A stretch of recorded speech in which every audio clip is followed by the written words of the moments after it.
we do here is go back. I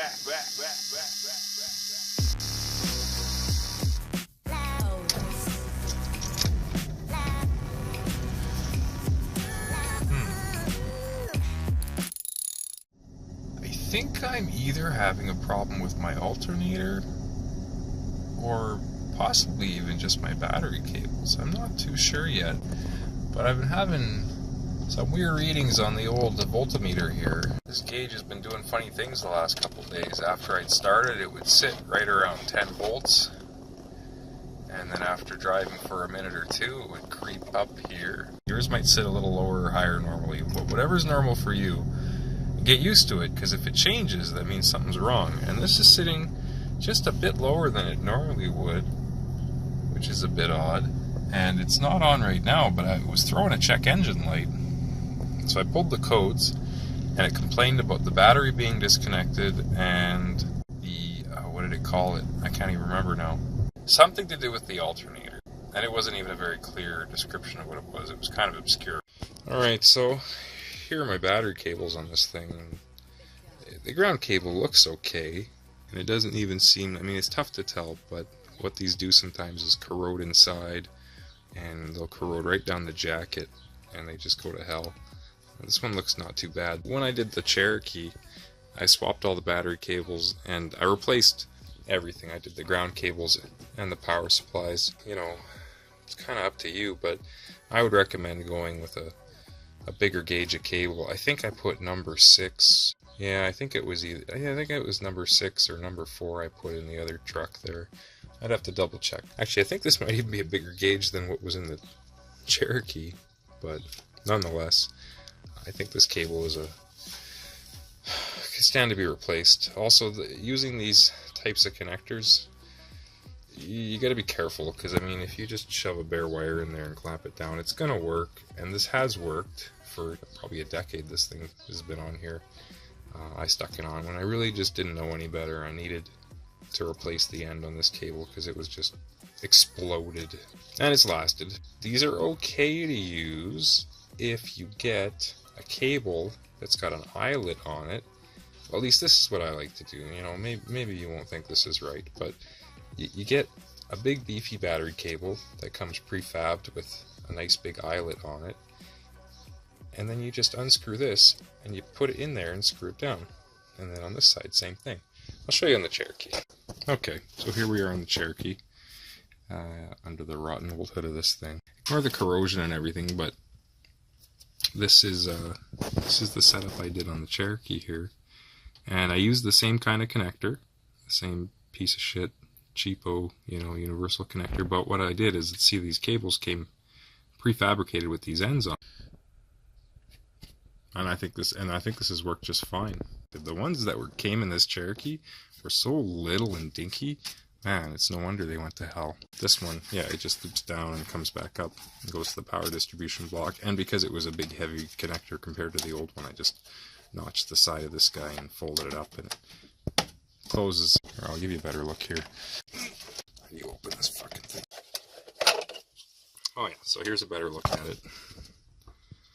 There's that power distribution cable I was talking about, and then these, I don't know, accessories. I think one of these is for my light bar. I don't remember what that one is. Whatever. So yeah, anyway, and then, like I said, because I stuck this big bejesus connector in here, it didn't fit. So I just cut it and bent it up. But hey, you know what? That works just fine. See? It even still closes, more or less. And that's all you need. And if anyone asks, there is a wire in this bunch down below there. I can't remember which one it is. But there's a fusible link. I didn't replace it because the fusible link relies on the cable overheating and breaking apart, like burning up, when it exceeds a certain current. So if you put a bigger wire in there, you've completely eliminated that fusible link.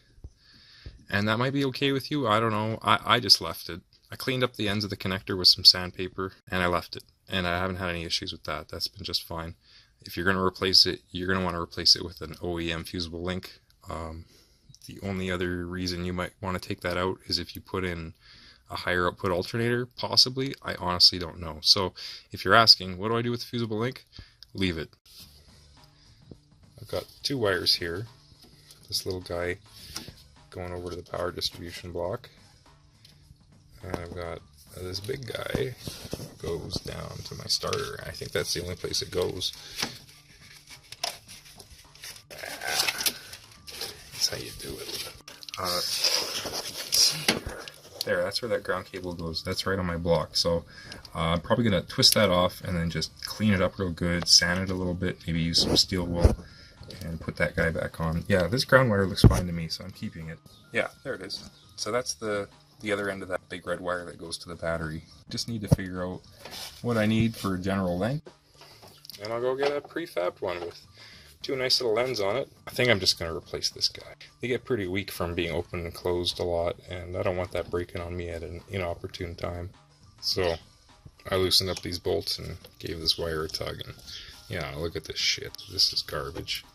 There's no way that's making a good connection. Even if the alternator is fucked, and chances are this was a contributing factor.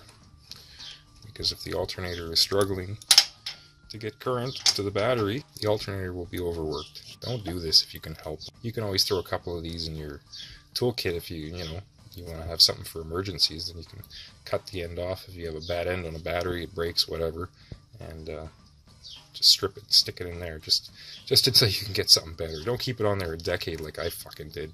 Okay, so on the back of the starter, there's a post, and that cable's held on by a nut. In my case, it was a 13mm nut. There it is. So, we'll just measure that and go find one reasonably similar. It's always better to go a little bit longer than a little bit shorter, because you can always, dress the slack in a bit. Don't go way too long, but if you're doing it short, it's going to be a fucking shoestring down there, and you don't want that. Alright, so this is what I picked up. I kind of changed my plan. So I get the little one. I got an 18-inch one. It's probably a little longer than I need. The only ones they had like this were crazy long, way too long. It was like 45 inches or something. I didn't want that. So I got this one. It's 35 inches, and it's got like a conventional battery lug on it, which is nice. And all I'm going to do is just take one of these ends and just stick it in the side there and secure it with the bolt that squeezes that. That's hacky, but you know what? It's going to work. I might grind down this edge here a little bit so it makes more contact, or maybe put in a copper washer. I don't know. But whatever. So that's going to work. Here's where all your fuses under the hood here are. Here's where that wire goes. To get to it, there's a little plastic thing here, and you might have to work at it a little bit. I think you have to lift it. Oh, you just pull really fucking hard. It comes out. And yeah, so jam one of those in there. Make sure you use some steel wool and clean up the mating surfaces before you put the new wires on. Get all the corrosion and stuff like that off. I'm going to do the same thing where it connects down on that starter, go way down there, because that's gross. Look at that.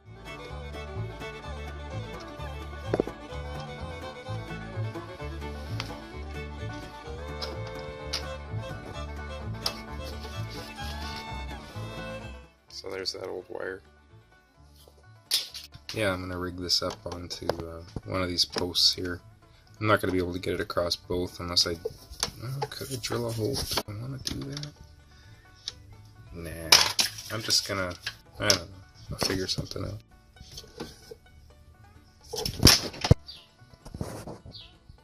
I decided to drill it out.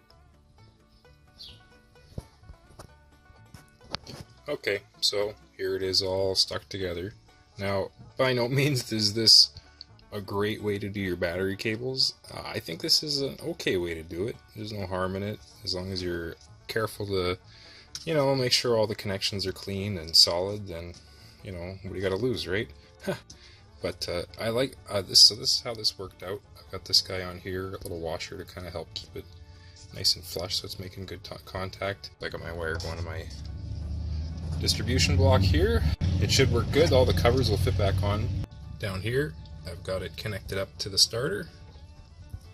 And I also had this little wire here. I'll be honest, I'm not sure what this wire is for, and I don't frankly care. It was connected before, so this battery cable actually just happened to come with a little wire with a butt connector on it. I'm not a big fan of butt connectors, but I am a fan of being lazy. Done. And the ground, it doesn't look too bad. I'm just going to clean up the connections and put it all back together and see how it goes. If this doesn't solve my alternator power weird electrical issues, then I'm thinking it's my alternator down there. And we'll see, but at least I'll have good cables to work with in the future. Yay.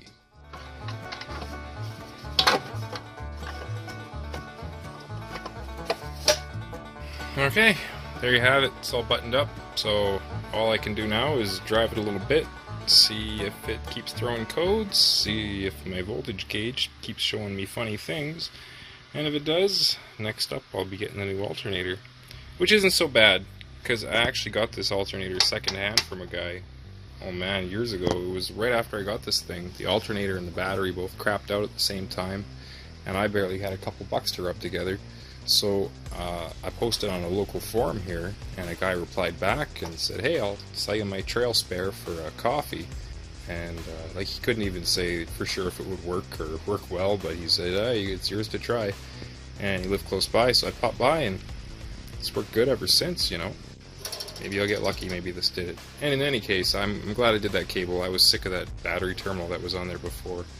It just, ugh, that was awful. Alright. If you made it this far, thanks for watching. Take it easy.